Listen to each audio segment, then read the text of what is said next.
Bueno, vamos a empezar orando. José, si querés guiarnos.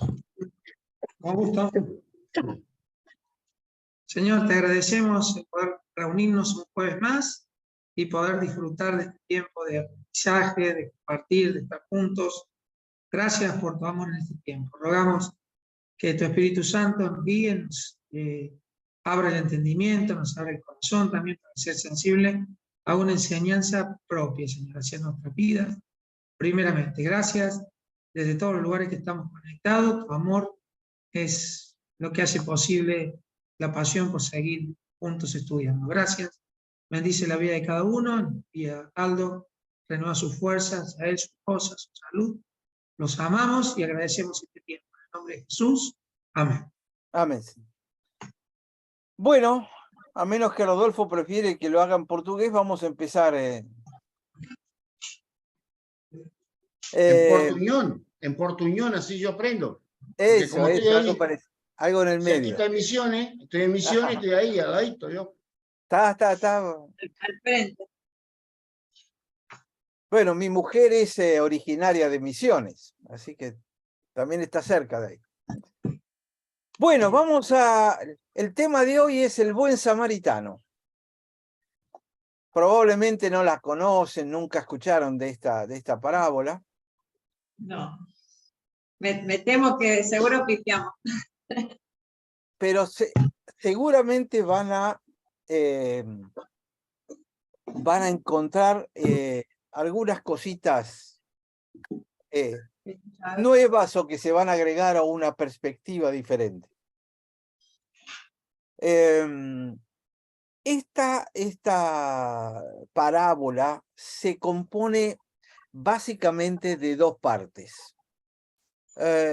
Está en Lucas capítulo 10.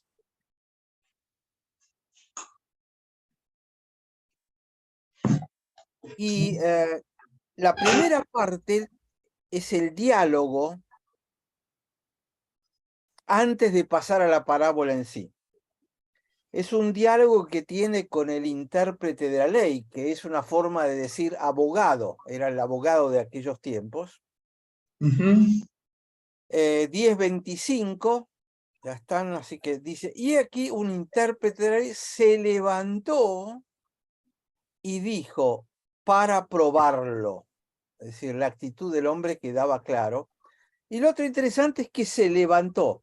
Esto era lo normal para hablar y ser escuchado, era una muestra de respeto.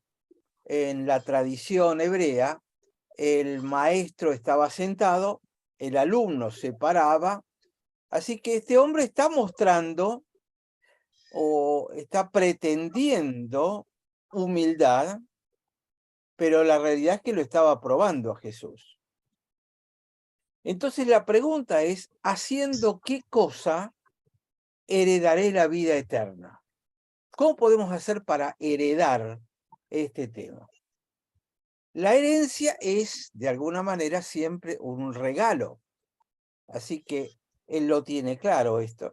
Pero este era un tema que estaba en debate en ese tiempo. Cada maestro de la ley tenía su propio resumen de la ley. En pocas palabras, la lucha entre los maestros era ver quién era el más creativo y poner en muy pocas palabras todo un concepto con el que pudieran resumir todas las cosas. Apareció, por ejemplo, uno de estos maestros, que ¿sí? Una preguntita, Aldo. ¿Cada maestro tenía su resumen? ¿Era una interpretación propia? ¿O más bien era un... o todos tenían un mismo resumen para explicar esto de la vida eterna? No, cada uno tenía su propio resumen de qué era la ley, cuál era la finalidad. ¿Pero eran todos iguales? ¿O cada uno No. interpretaba? Cada uno tenía el suyo. Ok. Cada Como si fuera uno corriente tenía... doctrinal. Sí, O sea, exacto. Una especie de resumen doctrinal de lo que ellos pensaban. cada maestro con su librito. ¿Cómo? cada maestro con su librito. Exactamente. ¿En qué consistía? Lo único que, a diferencia de ser un librito, era una frase donde frase. tenía que resumir toda la cosa. Esto era muy común en esa época. Disculpe, Sí, Aldo, era la interpretación que cada uno le daba. era un maestro de la ley que resumía su concepto de lo que era la ley. Era Y su ahora les voy propia a contar. paráfrasis, su propia paráfrasis de la ley, era una cosa así, Exactamente, en una línea. en una lista. Lo cual exige, realmente exige mucho trabajo intelectual, de reflexión, para poder resumir en una línea dónde está lo más importante. Por eso eran maestros de la ley, porque se la pasaban haciendo eso, pero cada uno quería armar su escuela. Es lo mismo que pasaba en Grecia.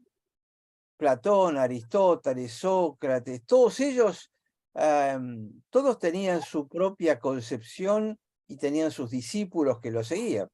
Lo mismo pasaba en Israel. Uno de los famosos se llamó Gilel,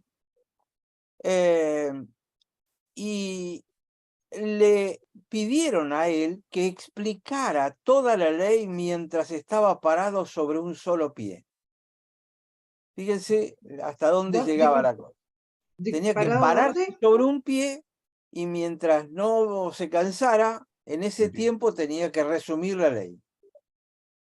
Era una exigente grande. Entonces, este hombre es el que dijo algo que se le atribuye en todas partes y sobre todo, por lo menos en la Argentina, a Cristo, y no lo van a encontrar en la Biblia, pero todo el mundo cree que es de la Biblia y que es de Cristo.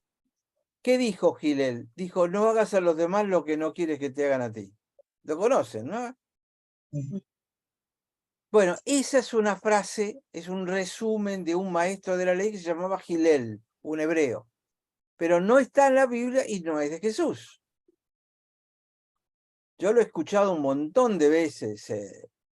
La gente que tiene realmente poco conocimiento lo cita muy frecuentemente. Esta fórmula para Gilel era única, pero Jesús también tenía la propia. Era un maestro de la ley, tenía que ser capaz. Y la enseña cuando ustedes van al libro de Marcos, capítulo 12,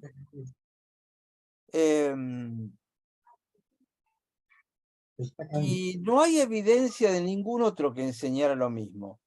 En Marcos 12, 19 al 31, yo la debo tener por acá. No. Marcos 12, 19 al 31 es amar a Dios y al prójimo como a ti mismo. Viene el joven, le dice, maestro, ¿qué debo hacer? Bueno, amarás a Dios y a tu prójimo como a ti mismo. Era el resumen de la ley. Déjenme buscarlo. Marcos 12, 29. Me olvidé de abrir la Biblia. Marcos 12, 29.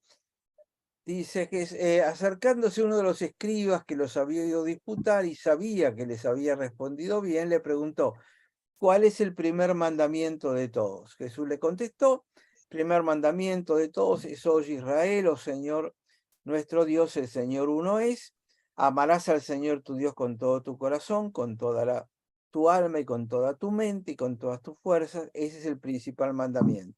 Y el segundo es semejante, amarás a tu prójimo como a ti mismo, no hay otro mandamiento mayor que estos. Es decir, que Jesús puso el Shema, que es el primer renglón, oye Israel, el Señor, nuestro Dios, el Señor uno es el Shema.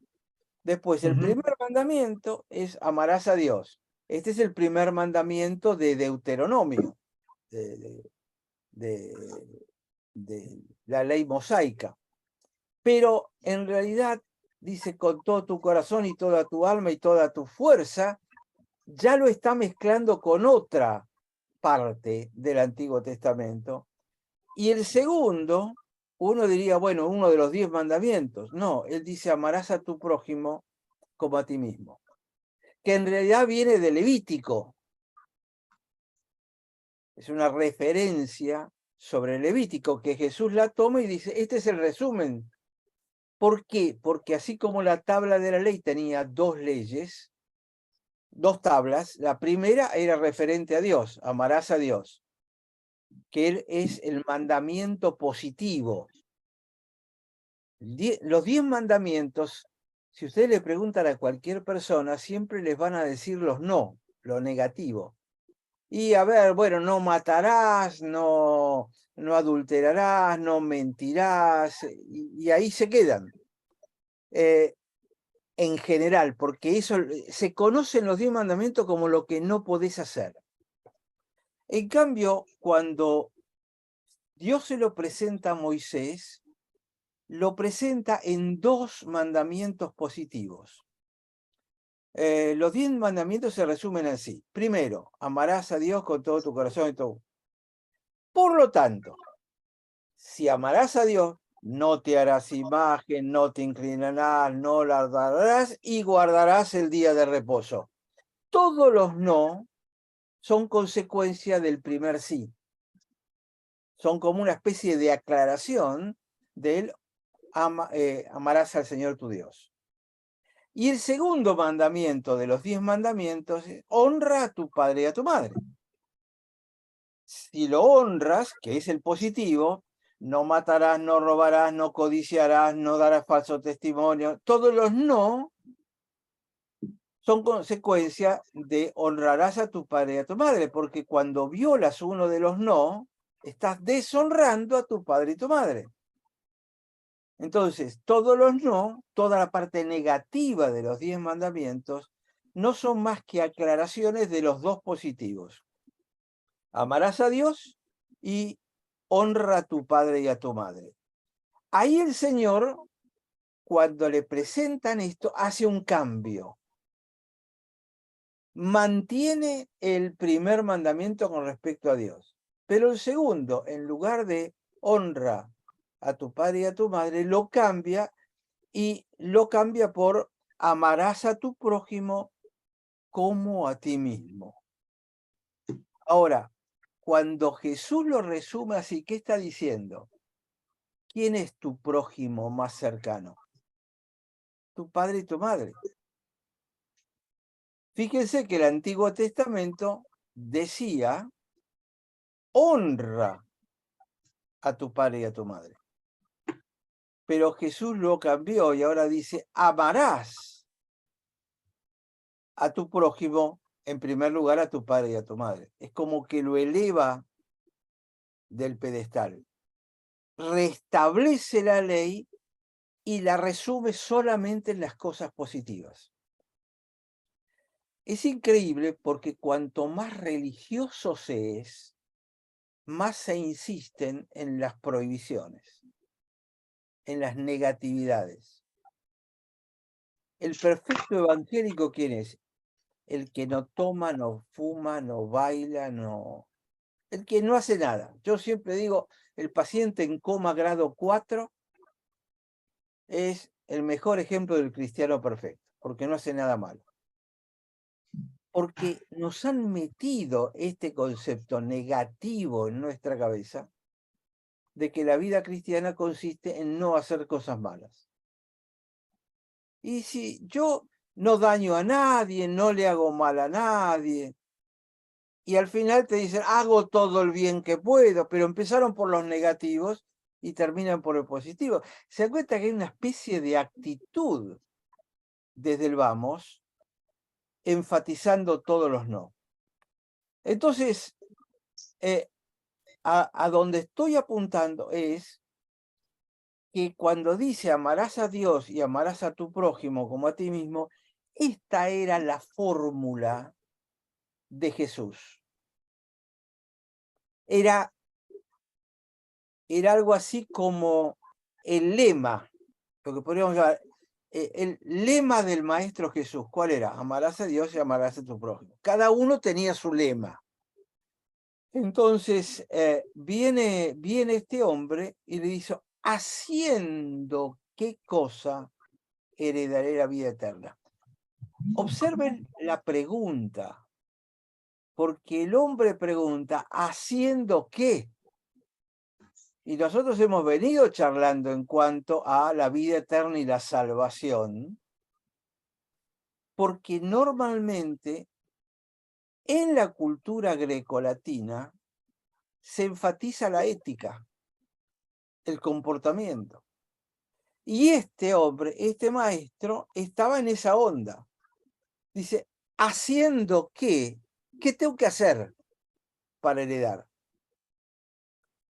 Y sabemos que para heredar la vida eterna no tenemos que hacer nada, que es un regalo de Dios, es un don de Dios. Ayer estaba dando un seminario que hubo para Latinoamérica de personal de la salud, y ahí me pidieron que diera el mandato bíblico. A mí no me gusta nada la palabra mandato, pero bueno, lo di igual. Y cuando compartí esto, cuando terminamos toda la secuencia, que yo ya había terminado, quedó un break ahí de descanso, y una de las chicas que estaba me dice, ¿cómo puedo tener seguridad de mi salvación y de mi fe? Entonces le dije, bueno, sabemos que la salvación es un regalo. Entonces, hay una declaración. Pero no era no se convenció totalmente. Entonces le digo, mira, la razón por la cual tengo que confiar es esta. El Padre lo ama al Hijo de tal manera que el Padre, que es el Rey, le otorgó al Hijo el estatus de justo. Lo habíamos visto en cuanto a un rey es el que otorga el estatus de justo a una persona cuando inclina su cetro hacia esa persona y de alguna manera lo está nombrando justo. Es decir, justo no es el que hace las cosas bien, ética, sino aquel a quien el rey ha designado como justo. Entonces, el padre inclinó el cetro hacia el Hijo y lo nombró justo. Entonces, si yo estoy adentro del Hijo, si yo estoy en Cristo, ese cetro también me apunta a mí. ¿Y en qué baso mi seguridad? En el amor que el Padre le tiene al Hijo. No en el amor que el Padre me tiene a mí,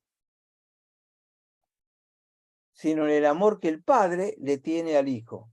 Como yo estoy en el Hijo, recibo de rebote, de carambola, ese amor. Pero mi seguridad está dada en que el amor del Padre hacia el Hijo es eterno y está más allá de cualquier lugar de duda. Está totalmente afuera mío mi seguridad de salvación.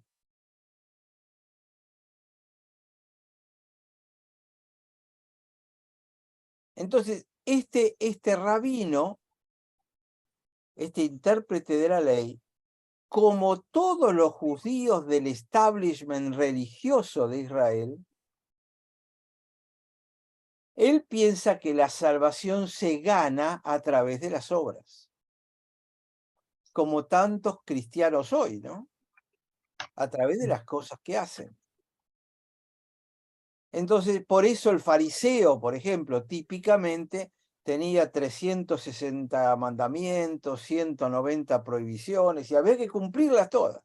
Entonces, haciendo esas cosas, estaban salvos. Y este hombre le dice, bueno, ¿haciendo qué voy a heredar la vida eterna? ¿Qué le contesta Jesús? 10:26. Aldo, perdóname, pero también habíamos visto que en el mundo hebreo se hablaba menos del mérito, más era en el mundo grecolatino, este concepto del mérito. ¿Esto es por la influencia de Roma en un maestro o un intérprete de la ley?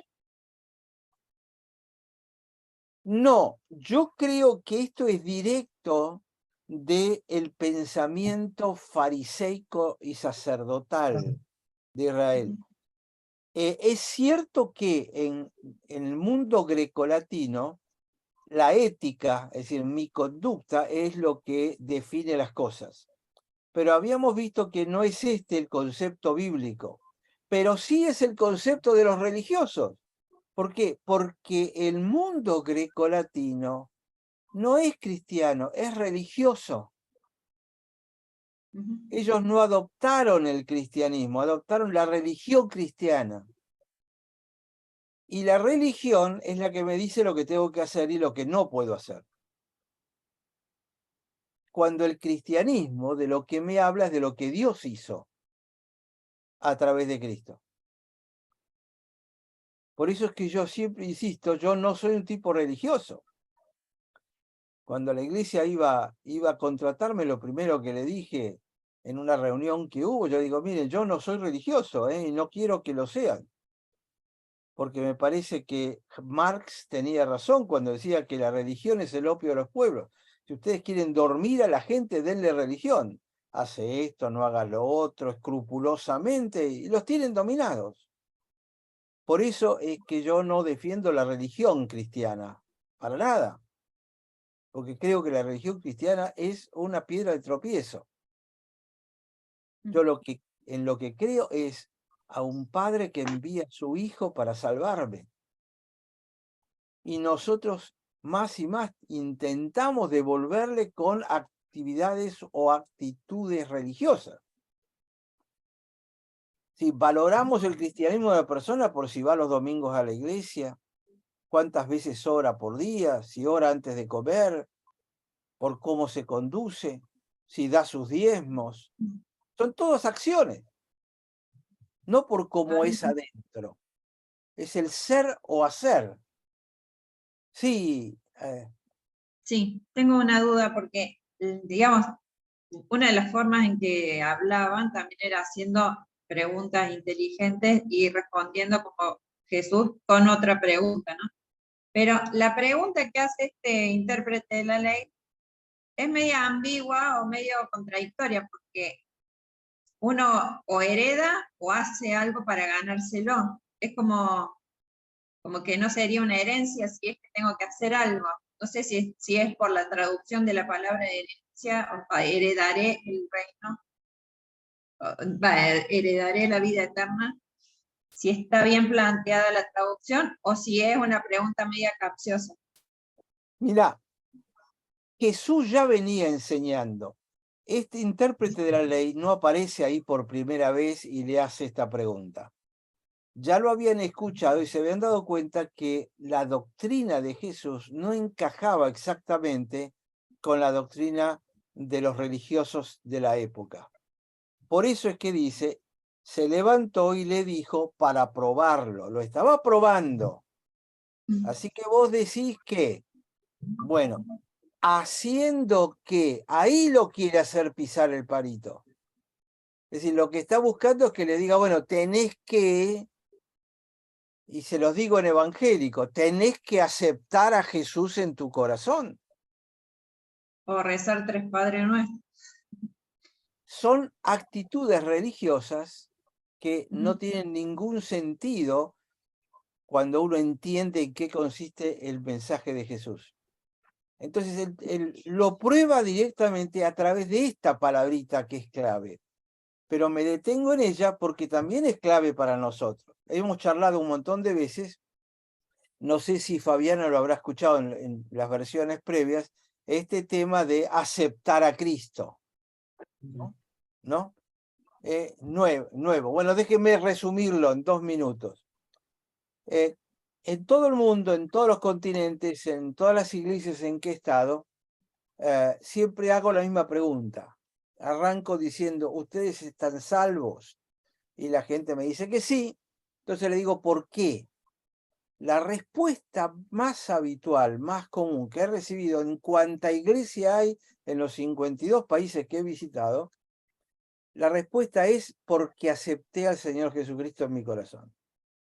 O porque le abrí mi corazón. Es decir, están todos salvos por algo que ellos hicieron. No por lo que Jesús hizo por ellos. Entonces están salvos por la obra de aceptar a Cristo y no por la obra de Cristo muriendo en lugar de ellos. Si nuestra salvación depende de lo que Dios hizo. ¿Por qué? Porque nosotros estábamos muertos en delitos y pecados. Si estábamos muertos, ¿cómo podemos hacer algo? Si nacimos de nuevo, ¿qué hicimos para nacer? ¿Qué hace el bebé para nacer? Nada, no puede hacer nada. ¿Qué puede hacer un muerto? Nada. Entonces no puedo estar salvo porque acepté a Jesús. Estoy salvo porque Jesús hizo algo por mí y me dio la vida. Y me iluminó la conciencia como para yo entender de qué se trata la cosa. Y entonces ahí puedo hablar de, en cierta forma, de aceptar. No me extiendo más para no diluirnos más. Pero el concepto es, básicamente, el concepto de aceptar a Jesús es estar salvo por obras.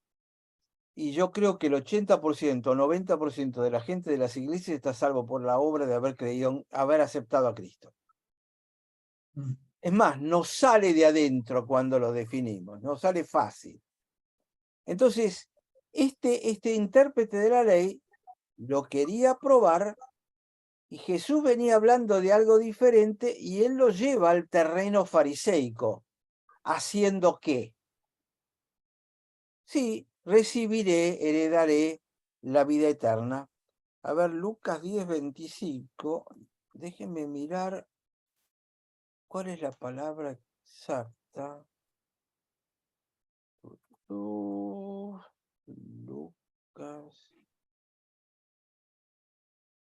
10. Lucas 10. 25. Lucas 10.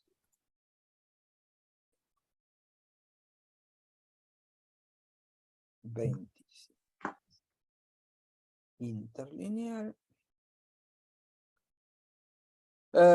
Y he aquí un abogado se paró poniéndolo a prueba a él.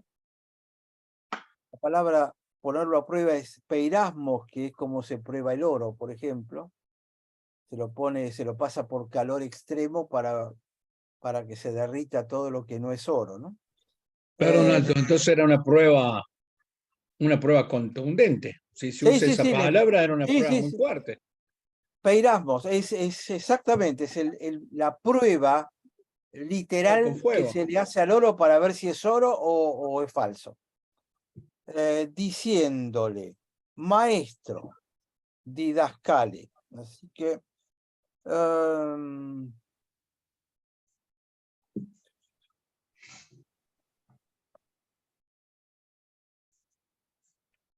sí, la palabra en griego, Sergio, es poiesáes, que viene de poiesis. La raíz poiesis quiere decir dar origen a. Poiesis, sí.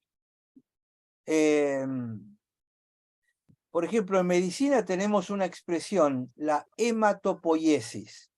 Hemato es sangre y poiesis es generación. Es decir, ¿cómo hace la médula ósea para generar sangre? Hematopoiesis. Para generar, es decir, a partir de una célula madre se generan las otras cosas. Poiesis es, por ejemplo, lo que Dios hizo con el mundo. Claro, la creación. Dios crea, la crea de la nada. Es esa generación. ¿Generando qué? Haciendo qué, la vida eterna heredaré. Sí, la palabra heredaré está bien traducida.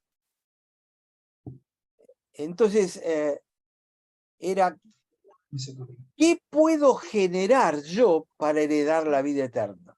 Si me permiten retraducirlo de esta manera.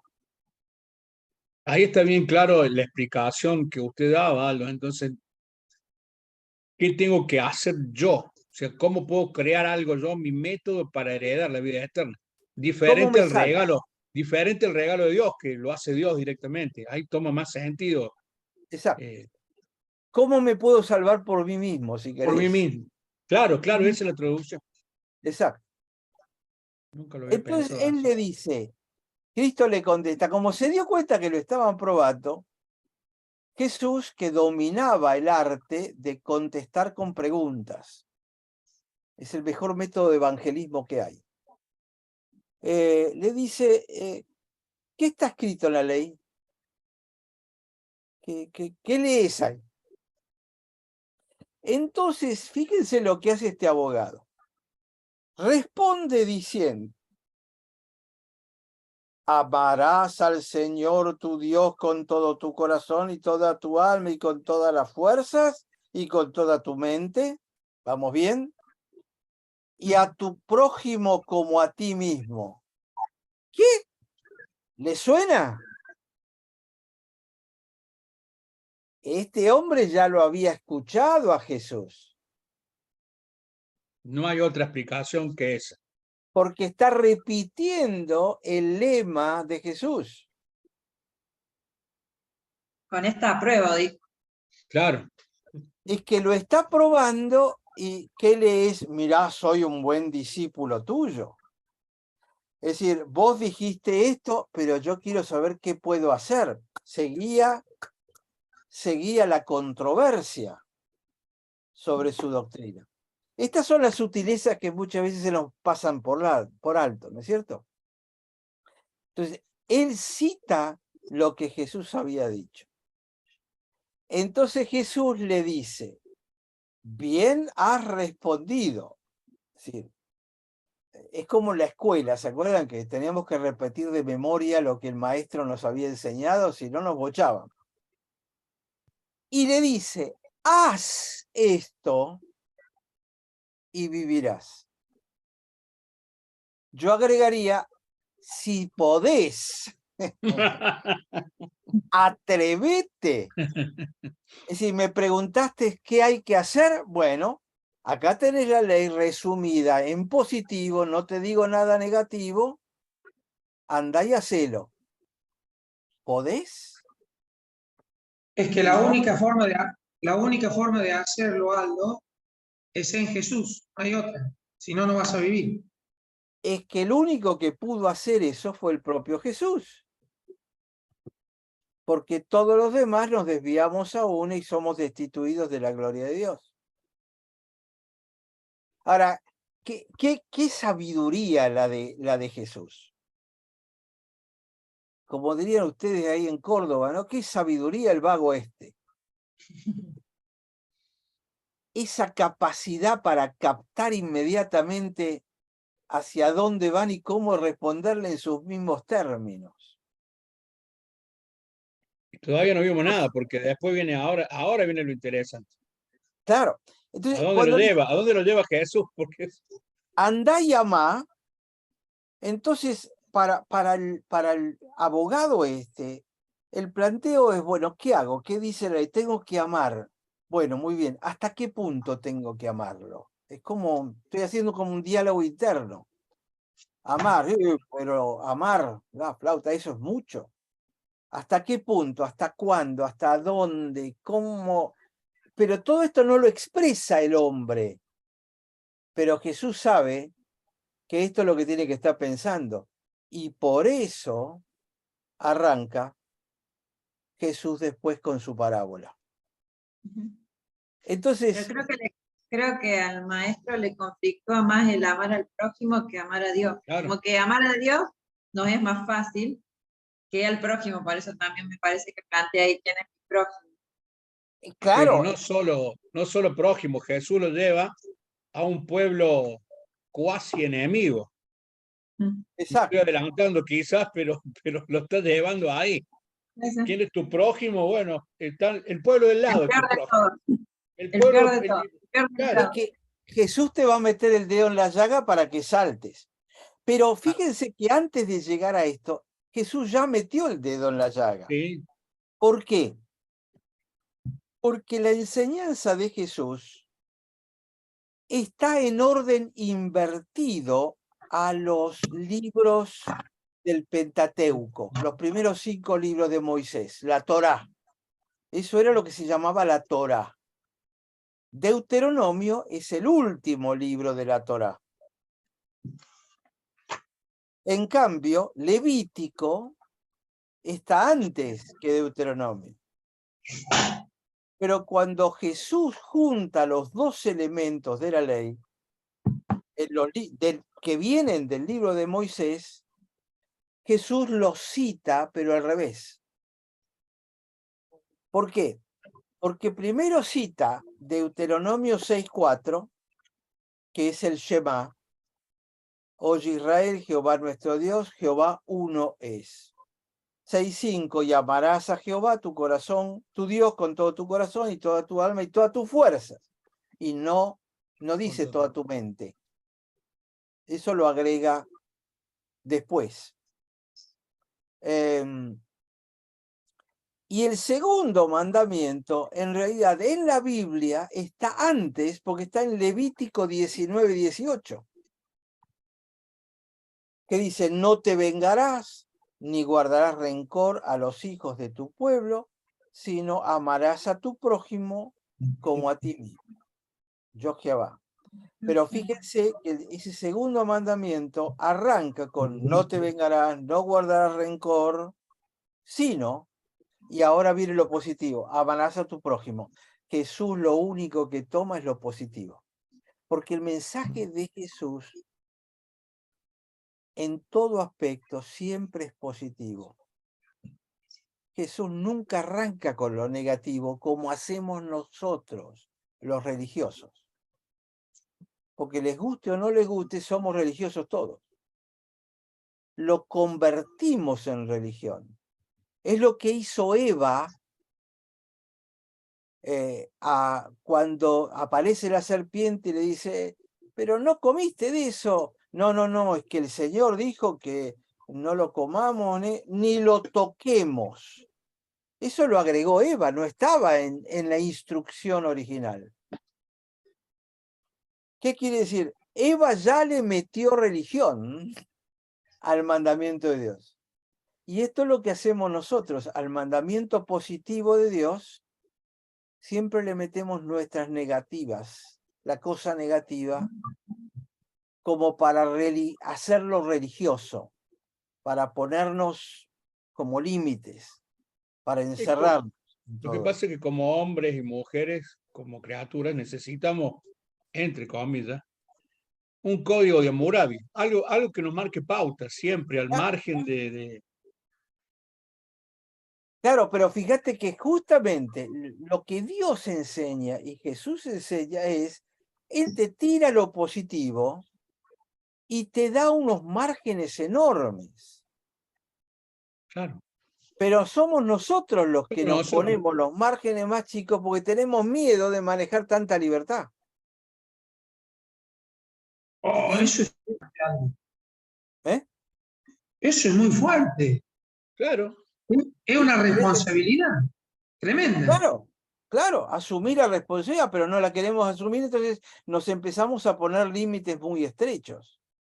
Bueno, no guardarás el día de reposo. Bueno, a ver, ¿qué significa? Y no podés trabajar. Bueno, entonces, ¿qué significa trabajar? Y bueno, llevar el peso de un huevo a una distancia de más de 60 metros significa trabajar. Bueno, ya tenés un patrón para medir, a ver si estás trabajando o no. ¿Vieron? En Israel los días sábados, por ejemplo, los ascensores dejan de funcionar a pedido, a demanda, porque es un trabajo. Entonces paran en todos los pisos, tanto para subir como para bajar. Es el extremismo de la ley. Pero esa es la tendencia natural de nosotros los hombres. Sí. Qué Entonces, fuerte, el miedo a la libertad. Es fuerte. Agorafobia. Agorafobia. sí, sí, sí, sí, exactamente. Entonces, Jesús le cambia el orden, pero lo establece en el orden correcto, porque él dice, mire, primero viene Dios, después viene el hombre. ¿Y cómo cuesta cuando intentamos enseñar evangelismo o enseñar lo que es la doctrina básica de Dios? ¿Cómo cuesta que la gente entienda que Dios tiene la centralidad en todo y el primer lugar en todo? ¿Te acuerdas, José, lo que hemos charlado sobre la iluminación de Dios? Ujú. Yo no puedo aceptar a Dios si Dios no me iluminó primero. Entonces, en todo Dios tiene la iniciativa, la centralidad. Nosotros lo amamos porque Él nos amó primero. Estamos salvos porque Él nos salvó. Y cuando le sacamos esa centralidad a Dios, lo que pasa es que lo ponemos en el segundo lugar y nos ponemos nosotros en el primero. Esto es casi sistemático. De todas formas, o sea, por ahí estamos pensando en el prójimo, nosotros acusando hoy como estos estudiosos de la ley, pero nosotros tendemos a buscar nuestra vara de medir, nuestra regla y juzgar a los otros, el comportamiento de los otros, también digamos, es para hacer introspección de cómo estamos viendo al prójimo, ¿no? Porque siempre nuestro ojo va a estar midiendo. Exacto. No sé, como que uno busca patrones y decir, este actuó mejor que o Y este está más en el cerca de fondo, Dios que este, ¿no? en el fondo estamos midiendo a ver qué tan lejos estamos o qué tan cerca estamos, si estamos por arriba o estamos por abajo. Sí, estoy mejor que ese. Y ahora tiene que ver con esto justamente. Entonces, si nosotros hiciéramos estos dos mandamientos, los pudiéramos llevar a cabo en forma perfecta, seríamos salvos por obras. Por supuesto, siempre y cuando cumplamos con todos esos requerimientos. La posibilidad de ser salvo por obras existe. No es que es imposible, Jesús lo cumplió, Ujú. pero para eso habría que tener una obediencia perfecta. Entonces, para nosotros Es es imposible. prácticamente imposible cumplirlo. Incluso el Entonces, hecho de que la haya ley, quedado en la mente es fuerte, porque cuando dice con toda tu mente, ¿cuántas veces nuestra mente, sí, no, pero entonces también, o sea, hasta el punto de que nuestra mente lo ame de tal forma de que no haya ni siquiera duda, o sea, exacto, es como más alta la vara todavía. exacto. Y el 10.º mandamiento, no codiciarás. Es el más difícil de todos, los demás podés llegar a cumplirlo. El tema es no codiciarás. Aldo, es Porque, llamativo que, perdón, discúlpame, lo interrumpe. no, Pensé que terminaba. el codiciar es adentro de la cabeza. Claro, nace ahí. Una batalla mental. Sí, decís, Sergio. No, esto que diferencia corazón y mente, porque para el israelita corazón y mente era más o menos de acuerdo a lo que veníamos hablando. No era sentimental el corazón, sino que ahí Exacto. residían muchas más cosas. El corazón, el lev hebreo, está relacionado con la mente. Claro, por eso lo Y diferencia es llamativo. los afectos que nosotros conectamos con el corazón en la doctrina greco-romana, greco-latina, los sentimientos en el hebreo están en los riñones o en el intestino. Está relacionada con la palabra que utilizamos entrañablemente, Entrañablemente. en las entrañas, ahí adentro. ¿Cómo se dice en portugués, Fabiana, entrañable? ¿Existe la palabra? Esa no la conozco. Sí, sí, sí, entrañas, las entrañas. Entraña, Sí, perfecto. sí, sí, suena un poquito diferente, pero en sí lo mismo. Sí, sí. Bien, bien, bien. Entonces, cuando el maestro le dice, bueno, andá y hace esto, el hombre se da cuenta que me parece que esto es muy difícil de cumplir, esto se fue de mambo, entonces, a ver si puedo rebajar la vara. Entonces, el propio abogado se plantea, me parece que entonces hice la pregunta equivocada, porque esto no lo puedo hacer. Tiene que ser más alcanzable, justamente porque lo que habían buscado los fariseos, sobre todo, era bajar los requerimientos de los 10 mandamientos como para poder saltar la valla con más facilidad. Es justamente lo contrario de lo que hizo Jesús en el Sermón del Monte, donde arranca el ministerio. Dice, ustedes escucharon esto de los maestros, que bajaron la vara. Bueno, yo la vara se la vuelvo a poner acá arriba. Escucharon que dijo, no adulterarás, pero todo aquel que él piense. Dijeron, no mentirás, pero todo aquel... Y empieza a levantar todas las varas, y para la gente esto no se puede cumplir. Y justamente la ley está puesta para que nos demos cuenta que no la podemos cumplir, sino que tenemos que buscar ayuda afuera.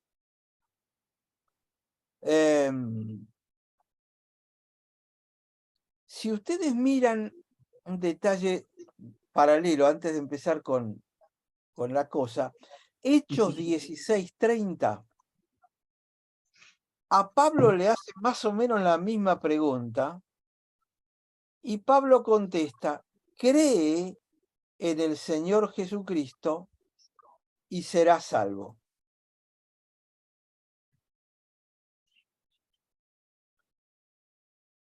No le dice, ama a Dios y ama a tu prójimo como a ti mismo. ¿Por qué? Porque Jesús estaba diciendo la respuesta para el religioso, la respuesta incumplible. Pablo, cuando le preguntan lo mismo, ya no va a decir que hay que hacer algo. Le va a decir, cree en el Señor Jesucristo. El problema es cómo la interpretamos nosotros esa frase. Porque si yo te digo, si me preguntas, bueno, ¿qué tengo que hacer? Cree en el Señor Jesucristo. Ah, bueno, voy a creer. Mente. Está acá adentro. Yo tengo que creer. Cree significa tener fe en el Señor Jesucristo. ¿Cómo puedo tener fe si Efesios 2:8 dice que la fe es un regalo de Dios? Entonces, cree en el Señor Jesucristo no es cree acá en tu mente. Ni siquiera es sé fiel al Señor Jesucristo. Hemos hablado mucho, ¿no? De la palabra fe o creencia como fidelidad. Es mucho más. Es un paquete de cosas.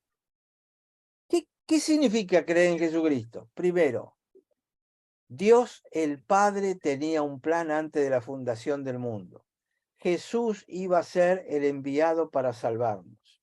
Dios creó al mundo y el hombre se apartó. Entonces Jesús tuvo que abandonar el estatus en el que estaba, humillarse, hacerse hombre y hombre de muerte y muerte de cruz, como dice Filipenses. Y a través de eso morir y resucitar, y en esa resurrección demostrar que el Hijo tiene poder para darte vida. Es todo el paquete ese, es creer en Cristo. Entonces, lo que Pablo está diciendo es, confía de fe, con fidelidad, confía en que el Señor Jesucristo hizo todo lo necesario y será salvo. Esa es la respuesta de Pablo. No es creer en el Señor Jesucristo así simple, bueno, es algo que tengo que hacer yo. No. Cree en toda la doctrina de Jesús y confía en eso porque la salvación te la regala Jesús. No es algo que vos podés hacer. Fíjense qué diferencia, ¿no? Cómo procesamos desde nuestra cultura grecolatina creer, y es algo que yo tengo que hacer. Y lo que Pablo está diciendo es lo que Dios hizo por vos. Tener fidelidad en eso, confía en eso y olvídate de hacer cosas. No sé si queda claro. Sí. Una cosa, Aldo. El carcelero no era hebreo. Debe haber sido más fácil para Pablo decir, cree en el Señor Jesucristo, que hacer toda la introducción. Acá está hablando con un judío, claro. Judío y intérprete de la ley, no era Claro, un judío no era cualquiera. cualquier cosa, claro. Está hablando con un académico. Estos tipos sabían de todo esto y la sabían muy bien. Entonces, acá arranca la segunda parte, que es la parábola en sí. Fíjense que el 10:29 dice, pero él, queriendo justificarse a sí mismo, con lo cual confirmamos que cuando leímos haciendo qué, él quería hacer algo, pero bueno, yo quiero justificarme, yo trato de hacer todo lo mejor, pero bueno, a lo mejor el problema está en la definición de prójimo, no en lo que yo hago, queriendo justificarse a sí mismo, es bien claro. Le dijo a Jesús, ¿y quién es mi próximo o mi prójimo? Quiere decir que él todavía no entendió de lo que estaba hablando Jesús. Todavía no le pescó la sutileza a Jesús. Jesús sí le pescó la sutileza a él, pero él todavía no entendió lo que Jesús. Entonces acá es donde arranca Jesús con su parábola. Y le dice, un hombre descendía de Jerusalén a Jericó. Descendía porque Jericó está casi 200, 300 metros abajo del nivel del mar y Jerusalén está más alto. Por eso siempre se habla de subir a Jerusalén. Y sobre todo desde Jericó. Ahora, en Jerusalén había pocas casas. La mayoría de los sacerdotes, levitas, intérpretes de la ley, vivían en Jericó, que era un lugar un poco más cálido. Era un vergel, porque había manantiales, había muchas plantas, muchos árboles frutales, hasta el día de hoy. Jericó tiene cualquier cantidad, no solo de olivos, sino de frutales, árboles frutales. Entonces vivían ahí Muchas en palmeras, mucha palmera, exactamente, por el dátil, ¿no? exactamente. Entonces, son Una curiosidad, Pablo, un detalle nada más. Jericó está más abajo, más hacia el lado del Mar Muerto, sí, que está por debajo del nivel del mar. Curiosidad nada más, ¿no? sí, sí. El Mar Muerto está más bajo, por eso las aguas van al Mar Muerto. Pero Jericó no está a demasiada distancia del Mar Muerto y debe estar a unos pocos metros más arriba de lo que era tradicionalmente el Mar Muerto. Cada vez se está achicando más y secándose Sí. más. No, lo que yo decía es que el nivel del Mar Muerto está por debajo del nivel del mar general. Sí, Es como 300 un metros más pozo. abajo. Y Jericó estará a 280. Ujú. Y hay más o menos 22, 23 kilómetros entre Jerusalén y Jericó. En aquella época no había colectivos ni había autos, ¿no? Ni ellos solían andar demasiado a caballo, a camello. Se caminaban. Era Y, muy y, saludable. y es bastante desértico el camino de Jericó de Jerusalén. Es totalmente, sí, desértico. Y aparte entre montañas, por senderitos angostos, es difícil de caminar de un lugar para el otro. Y está muy solitario porque no hay pueblos en el medio. Ujú. Y entonces al no haber pueblos, el que transita por ahí está a merced de los ladrones. Por eso no podían volver demasiado tarde tampoco. Pero era el camino obligado para los que trabajaban en el templo. Ajá. Entonces, este es el escenario en plena Judea, porque va a hablar del samaritano, pero estamos metidos entre Jerusalén y Jericó, bien al sur. El samaritano queda muchísimo más al norte. Entonces, habla de que este hombre descendía de Jerusalén a Jericó y cayó en manos de ladrones, los cuales lo despojaron e hiriéndolo, se fueron dejándolo medio muerto. ¿Qué quiere decir esto que estamos leyendo? El primero que aparece en la parábola es el ladrón. Después va a venir el sacerdote, después el levita y después va a venir el samaritano.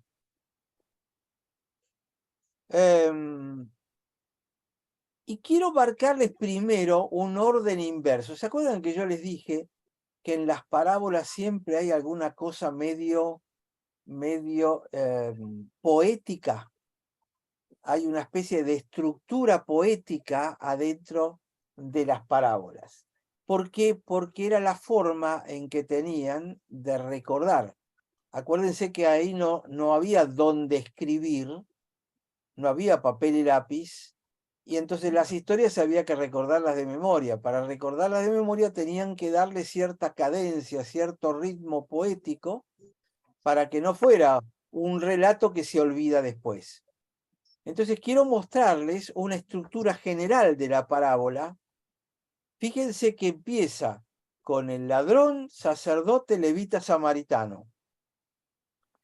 Ahora, cuando empieza, digamos, el proceso de curación inverso, de sanación, de acciones, aparece el samaritano, vendar heridas. Las heridas las podría haber vendado el levita. Empieza el orden inverso. Samaritano, volvemos al levita. Llevarlo al mesón. El sacerdote podría haberlo hecho.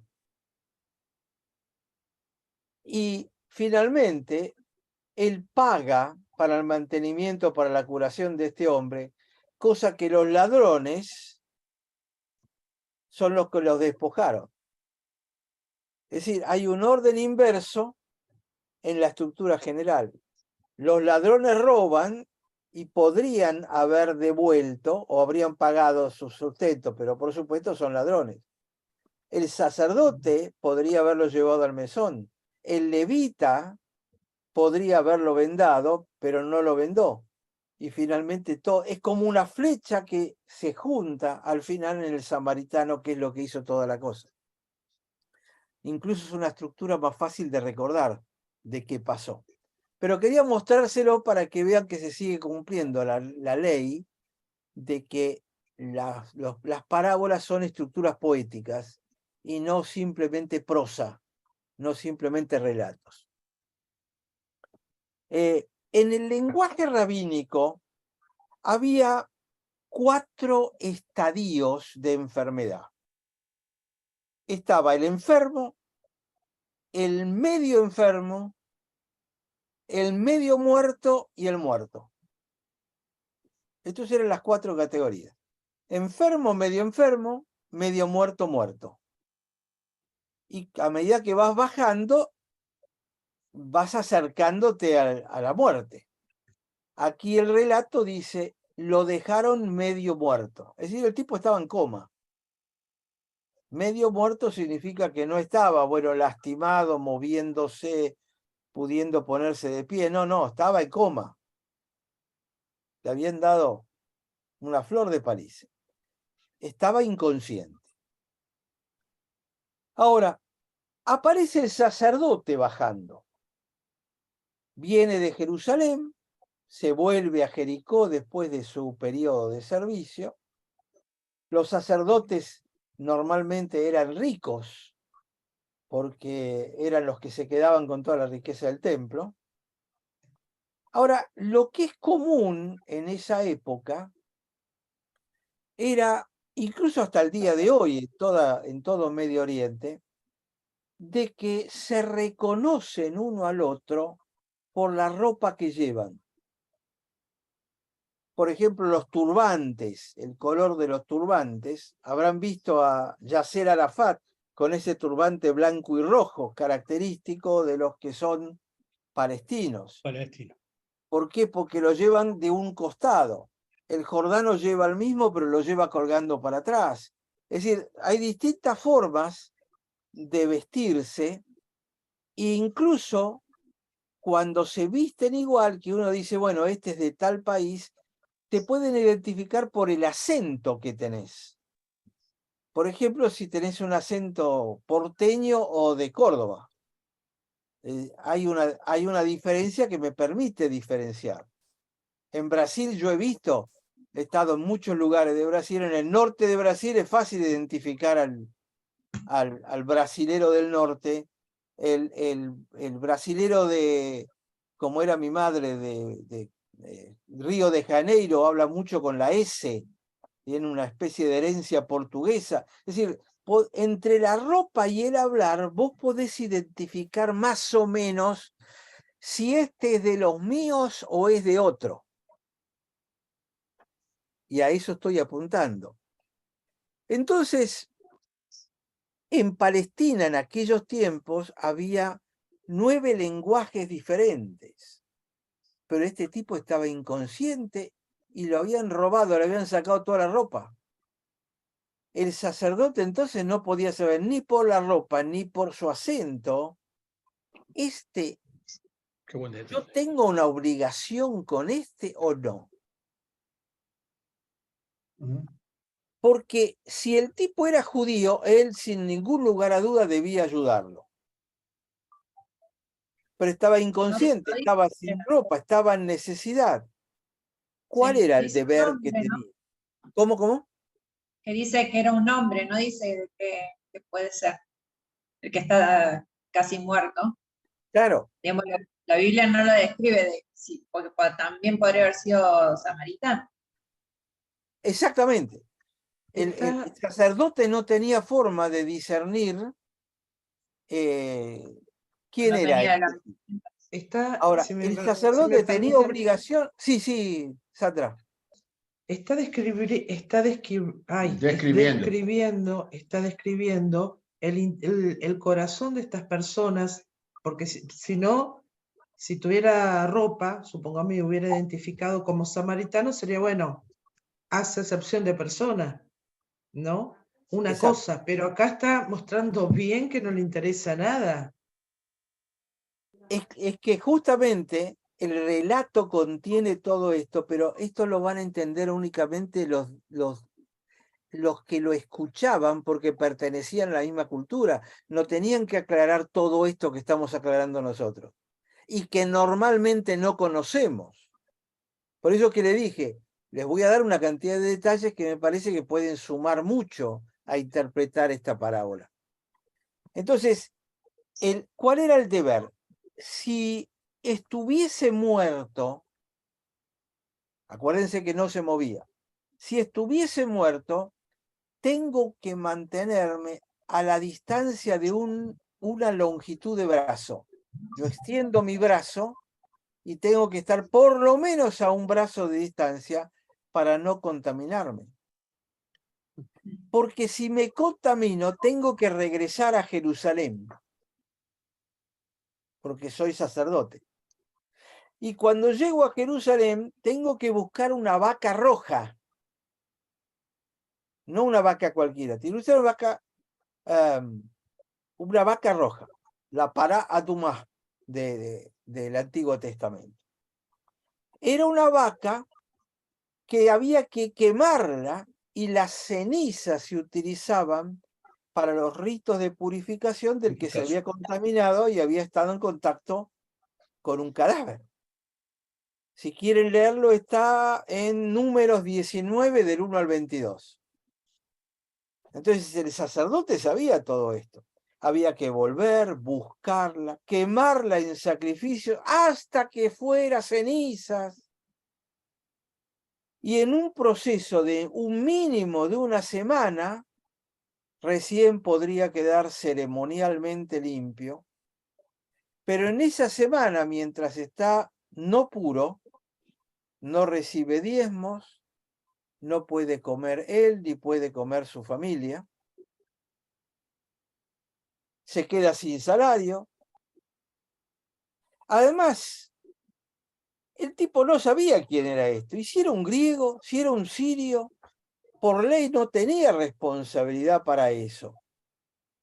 Si se le muere a él, tiene que rasgarse las vestiduras y hay consecuencias por destruir la propiedad valiosa. No solo que tiene que pagar para reponerla, sino que además tiene consecuencias por haber roto sus ropas por alguien que no es judío.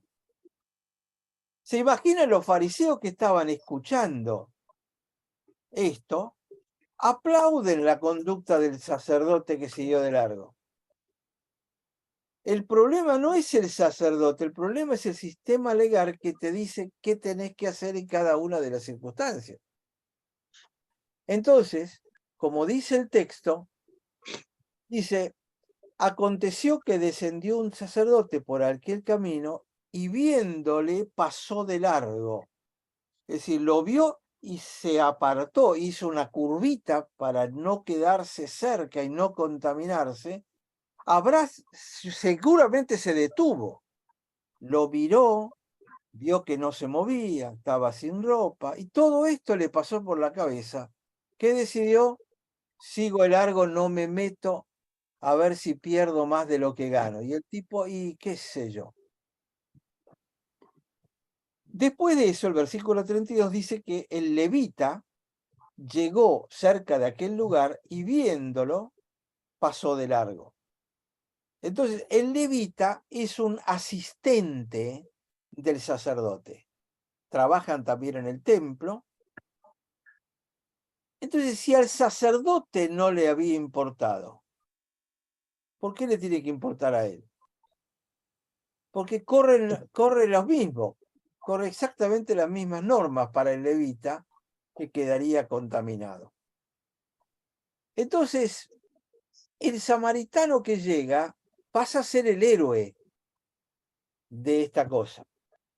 Versículo 33 dice, pero un samaritano que iba de camino vino cerca de él y viéndolo, se movió a misericordia. Y la palabra clave acá es misericordia. Acuérdense del Antiguo Testamento, no quiero sacrificios, quiero misericordia. Que es una palabra clave, el gesed, en hebreo. Es la palabra central que describe el carácter que debe tener un cristiano. El samaritano se movió y acercándose primero, venda sus heridas, les echa aceite y agua, y observen el orden, ahora les comento, primero lo vende, después le echa aceite y vino. ¿Qué? Medio raro. Lo pone en su cabalgadura, lo lleva al mesón, cuidó de él, y al otro día, al partir, sacó 2 denarios, se los dio al mesonero y le dijo, cuídamelo, y todo lo que gaste de más yo te lo voy a pagar cuando regrese. Algunos detalles respecto a esto. El samaritano es el héroe. Si el sacerdote, es uno de afuera del círculo religioso. Es decir, acá le estaba preguntando un intérprete de la ley, Jesús le dice, mira, ¿sabes qué? El que es el héroe viene de afuera del sistema religioso. Casualmente, y les doy la punta del ovillo, como Jesús vino a Israel, como uno de afuera del sistema religioso que fue movido a misericordia. Es decir, acá Jesús está evangelizando.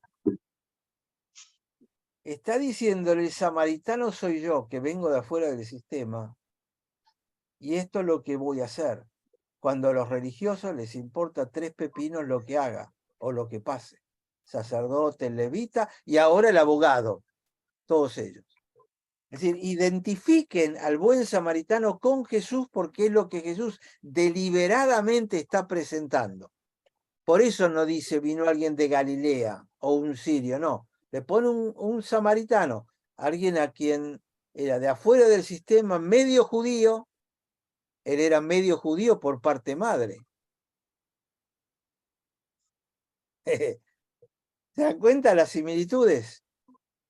Es un paralelismo que es difícil de ver. Entonces, ¿qué hace? No le echa vino y aceite primero, sino que primero lo venda y luego le echa el aceite en vino. La realidad es que los verbos de ponerle y vendarlo están en participio, en gerundio, ahí en el griego. El gerundio implica acción continua. Es decir, es como que las dos cosas las fue haciendo al mismo tiempo, tanto vendarla como ponerle aceite y vinagre. Y se puede interpretar en el griego de las dos maneras. Pero en un lenguaje semítico de Medio Oriente es diferente. Acá el problema puede ser la traducción y la forma en que lo ponen. ¿Por qué? Porque esto se entiende cuando uno mira al profeta Oseas en su capítulo 6. Les leo lo que dice Oseas 6. 6.1. Dice, venid y volvamos a Jehová, porque él arrebató y nos curará, hirió y nos vendará. Es decir, la promesa es que Jehová, después de estar herido, lo primero que hace es vendarnos. Y es exactamente lo mismo. Cuando Jesús dice que lo vendó y después le puso aceite y vino, los que estaban escuchando dijeron, ¿qué? ¿Qué dijo? No, está diciéndolo al revés. Son esas cositas de Jesús que las pone a propósito como para llamar la atención.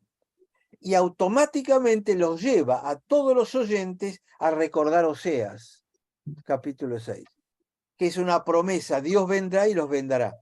Nos dará vida después de 2 días. ¿Cuántos días tuvo en el mesón?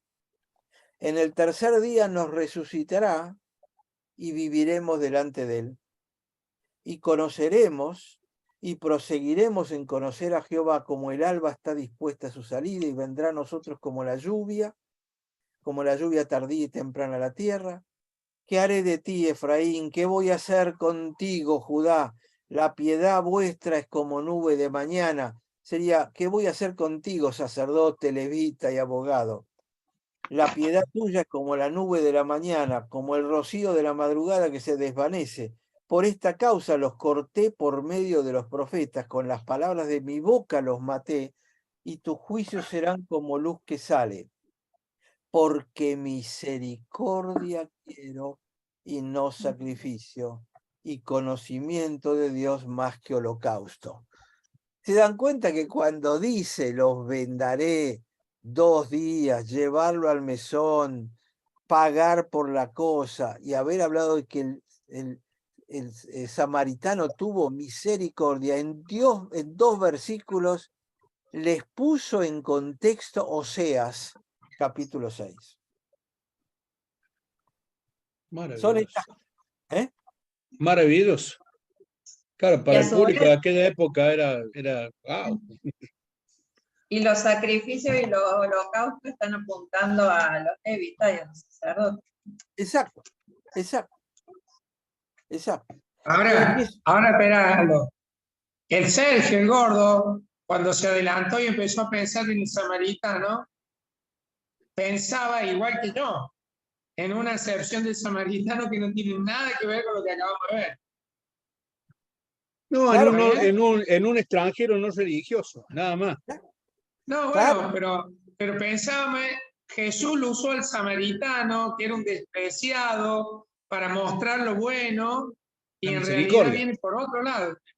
Está presentándose él y su misión. Claro, está Claro. presentándose a sí mismo. Exacto.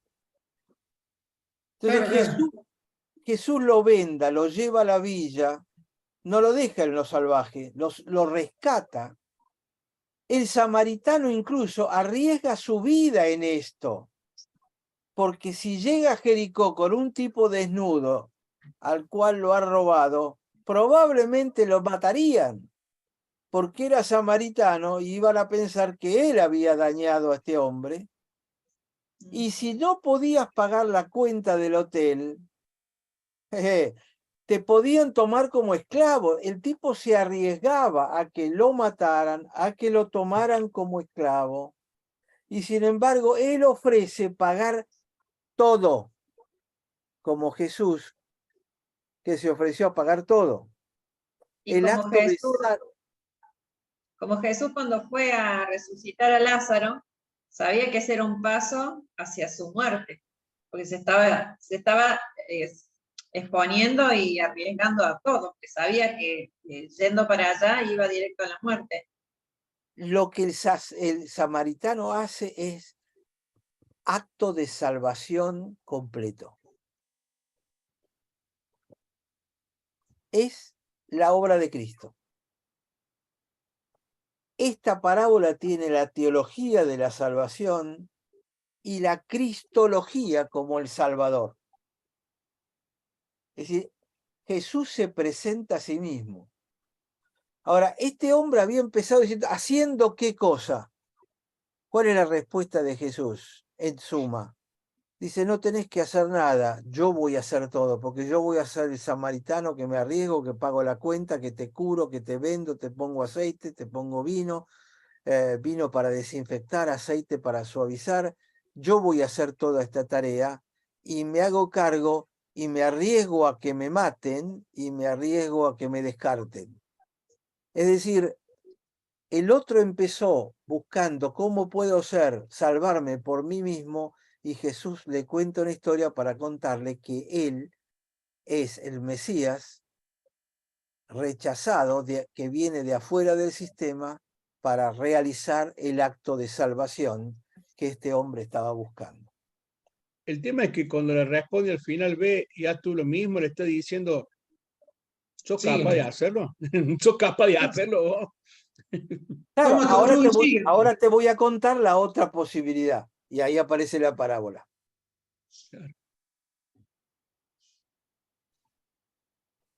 De todas maneras, usar un samaritano debe haber sido muy fuerte para un religioso, para un judío.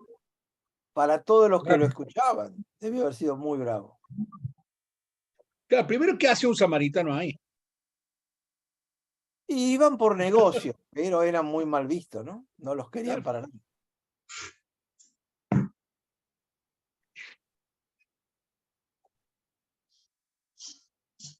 Díganme si no hay una visión diferente de la parábola del buen samaritano. Mucho. Tantas veces la hemos visto, tantas veces, pero se nos pasa por abajo de las narices. Sí, señor.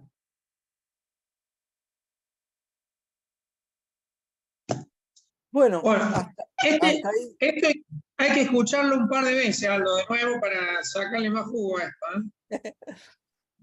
Es Es así. demasiado rápido para tanto concepto. Aldo, vuelvo Sí. al final de la parábola, versículo 37. Jesús le dijo, Sí. ve y haz tú lo mismo. Exacto. ¿Quién, el ¿Cómo te 36 fue? le dice, ¿quién de los tres te parece que fue Sí. el prójimo del que cayó en manos de los ladrones? Fíjate que el abogado no va a mencionar la palabra samaritano. Es mala No. palabra. Le dice, el que usó de misericordia con él. Entonces él dice, ve y haz tú lo mismo. Que es, amarás a tu prójimo, le vuelve a dar, ve y hace lo mismo. Pero yo no tengo misericordia. Entonces, si un samaritano tuvo misericordia y yo no puedo tenerla, ¿dónde hay un samaritano que me salve? Yo creo que le voló el cerebro al abogado Uf, este. no está Le volando a dio- nosotros y peor el abogado. Le dio para que guarde, tenga y archive. Exacto. Exacto. Acuérdense, es un intérprete de la ley. Sí, sí, sí. Entonces, Correcto. para el abogado, esto era una trompada en la boca del estómago. Claro. Le dio hasta abajo las muelas, le dio el ¿Sí? funcionario. ¿Sí? No, y el as, la respuesta as, o sea, que tenía que hacer, es como diciendo, bueno, vos querés hacer algo, no vas a poder hacer nada. O sea, O confías en un samaritano que pero, te salva. pero es lo que tenés que hacer. ¿Ya? Es muy fuerte. Si querés hacerlo, terminás como el robado, sin nada. Claro, claro. Desnudo y sin identidad. La única chance que tenés es confiar en el samaritano, que viene de afuera del sistema. Menos mal que estaba casi muerto, porque capaz que hasta lo rechaza. Claro. De nuevo, si le preguntás al hombre este que había sido robado, bueno, ¿por qué estás vivo? Y porque acepté la ayuda del samaritano. Qué útil que usted, Aldo. Pero bueno, Ahí está, ahí ahí está bien justo, claro ahí está justo. Ahí está Fabiana lo que te decía de aceptar a Cristo, ¿no? Claro. ¿Cómo puede este samaritano aceptar a alguien? Si estaba inconsciente, estaba claro. Después de que ha recibido la vida y vuelve a tomar conciencia, le contarán quién es y dirá, El bueno, estoy samaritano. agradecido a este samaritano de por vida. Cuando yo era chica, bueno, los hermanos libres eran muy así, ¿no? Y nos decían, Dios no te escucha cuando oras, salvo cuando haces la oración de fe y a partir de ahí te escucha. Yo digo, pero ¿y cómo detectar cuál es la oración de fe? Para ver si me está escuchando, si ya pasó. O sea, en mi cabeza matemática también era como, tenía que desbloquear el primer nivel de, porque si no nunca me iba a escuchar. ¿Cómo te va a escuchar la Y primera oración? Claro. ahora que uno lo ve, si no dependía ni siquiera de nuestra oración como nos enseñaban, ¿no? Sino No, pero de fíjate recibir. cuántas veces aparece que las piedras claman, la sangre del muerto clama. Caín, la sangre de Caín clamaba, perdón, de Abel. De Abel, de Abel. La sangre de Abel clamaba. Es decir, a Dios le llega las oraciones aún de los no creyentes.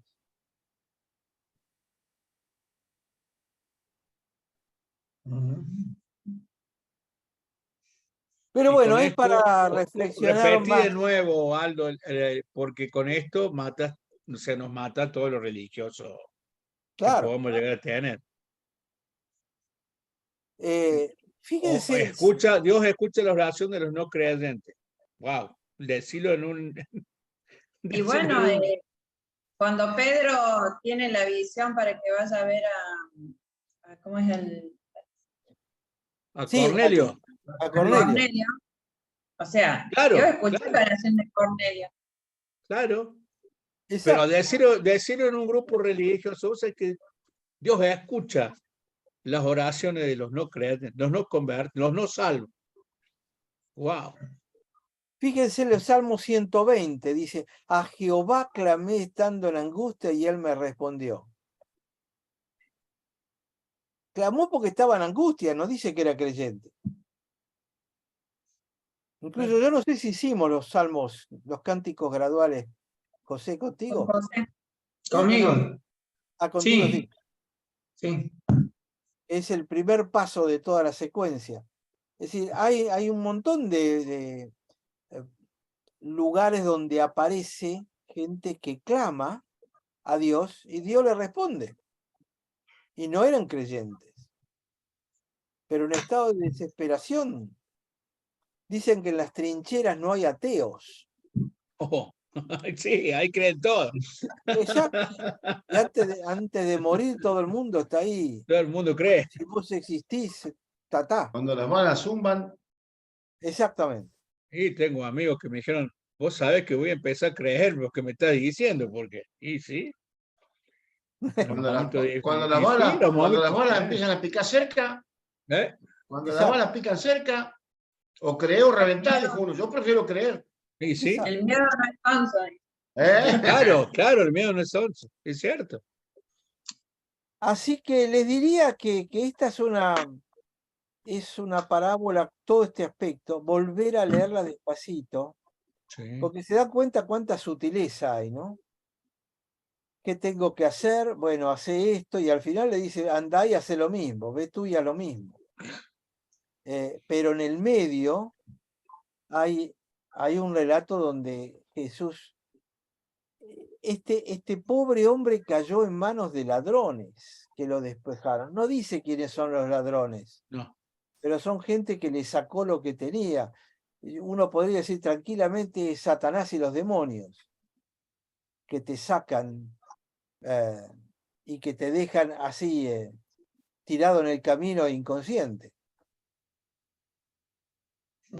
Y después el sistema religioso fue incapaz de resolver el problema. Tuvo que venir alguien totalmente de afuera. Esa Es interpretación como sí la para escuché. pensarlo bien, porque Jesús se presenta a sí mismo en esta parábola.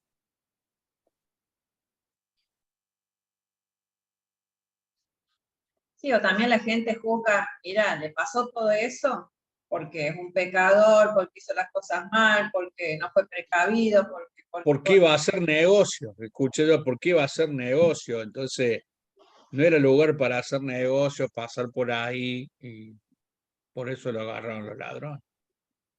porque iba solo. También lo escuché. Claro. Ah, también lo escuchaste.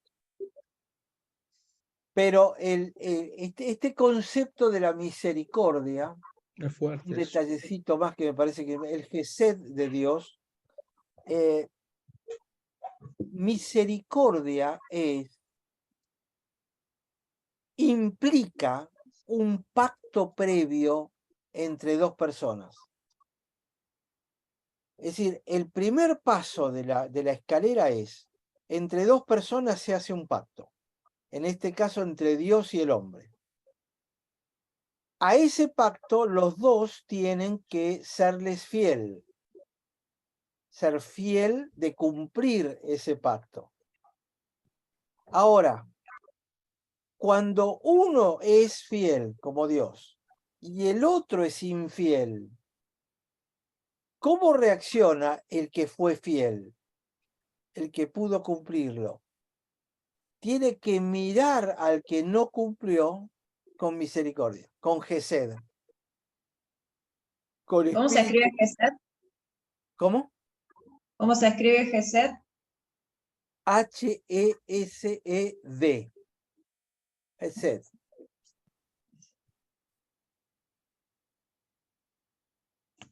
Entonces, el gesed es, si tengo algo, yo lo tengo por acá. Tengo un papelito en mi Biblia con específicamente esto, a ver si lo encuentro rápido.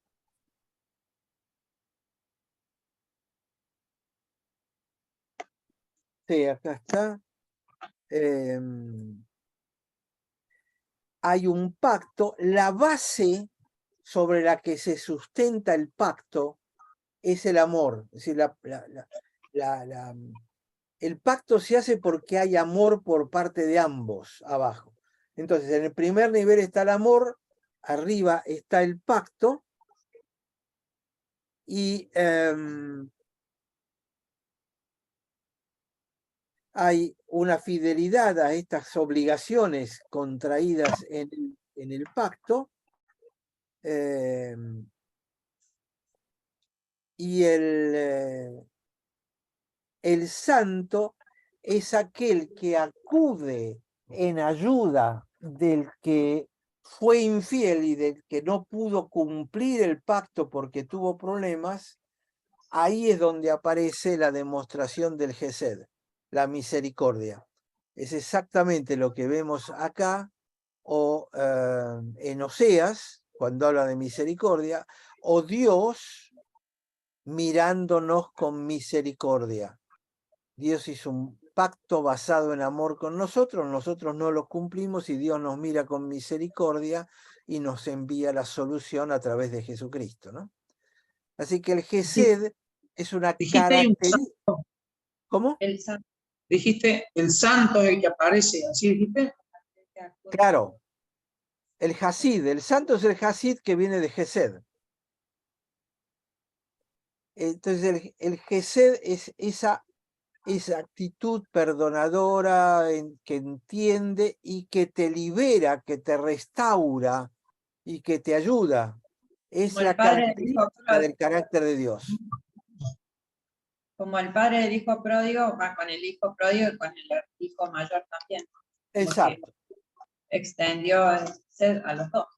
Lo vas a ver en todo. Lo vas a ver en Israel. Lo lleva al desierto babilónico, pero por su Gesed después de 70 años lo trae de vuelta. Lo deja ir a Egipto, al pueblo de Israel, pero los ve, es llamado a misericordia y les manda a Moisés para sacarlo. ¿Por qué? Por Gesed. Es decir, vas a empezar a encontrar esta Gesed de Dios en todos los actos de liberación y de rescate por parte de Dios.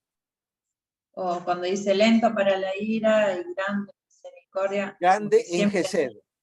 Grande en Ajá. Gesed. Exactamente. Por eso, la Gesed debiera ser un rasgo característico del cristiano. Cuando decimos, tengo que tener el carácter de Cristo, tengo que desarrollar la Gesed de Dios. Y no sería lo que en Gálatas es el fruto del Espíritu, no sería todo esos puntos, sería la Gesed, Y amor, gozo, paz, paciencia, benignidad, bondad, fe, mansedumbre, templanza. es una descripción de aspectos del Gesed, sí. Porque justamente es el Espíritu Santo el que nos capacita para tener esa Gesed, en base al amor. Es una buena deducción. Pero la vas a empezar a ver por todos lados. Cuando entendiste este concepto de Gesed, el amor, el pacto, mantener la fidelidad al pacto, que es en definitiva tener fe, es mantener esa fidelidad. Esa fidelidad se mantiene porque hay Gesed. Si no hubiese Gesed, no, es imposible mantener el pacto. Cuando Abraham está por sacrificar a su hijo, Dios en su misericordia le pone un carnero al lado. Dice, pará. Sacalo a tu hijo, poné carnero. Eso sí, el carnero no coincide con esta definición de mi Gesed, ¿no? Pero bueno, ese es, ojo, es un concepto absolutamente central, teológico central, de toda la Biblia, no solo del Antiguo Testamento, que se traduce como misericordia, miserocordis, es decir, corazón miserable, es mirarme a mi corazón y no considerarme superior al otro. Sería la traducción en latín, ¿no? Misericordia es una palabra eminentemente latina.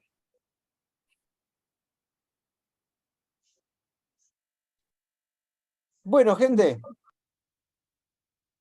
Ahí para masticar. Perfecto. Muy bien, Aldo. Los dejo que disfruten el samaritano. Varios termos de Muchas mate gracias. vamos a tener que tomar, ¿eh? ¿Cómo? Varios termos de mate vamos a tener que tomar para bajar esto, ¿eh? Amén. Oh, toda la familia ahí, qué lindo, Omar y familia. Qué bonito verlos. Gusto verlos. Muy Dios los bien. Está bendiga. silenciado. Todo Fabiana, bien. un gusto haberte conocido. Ojalá que te sea útil esto también. Igualmente, seguramente que sí, para poder masticarlo, verlo de otra visión, de otra forma, con el corazón, con Jesús. Exacto.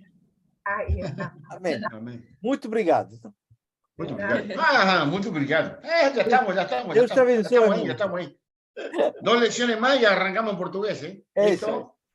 Bueno, chao, gente. Bendiciones. Bendiciones. Chao, chao. Gracias. Pasen lindo.